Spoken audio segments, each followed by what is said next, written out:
Bollywood film director રાજકુમાર સંતોષીને 1 વર્ષની જેલની સજા કોર્ટે યથાવત રાખી છે।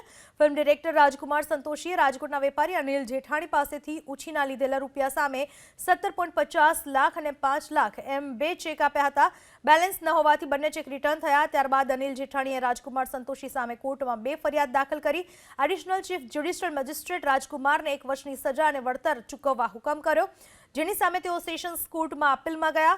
કોર્ટે બંને પક્ષની દલીલો સાંભળી રાજકુમારની અપીલ રદ કરી નીચલી કોર્ટે કરેલી સજાનો હુકમ યથાવત રાખ્યો।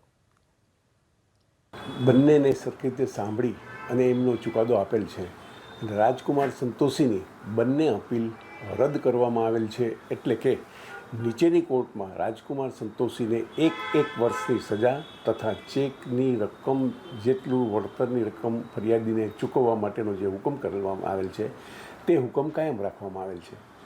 વધારામાં એડિશનલ સેશન્સ જજ સાહેબે એવો પણ હુકમ કરેલ છે કે આ કોર્ટનું રેકર્ડ નીચેની કોર્ટમાં મોકલાવી આપવું અને નીચેની કોર્ટે તોમતદાર રાજકુમાર સંતોષી સામે વોરંટ કાઢવું।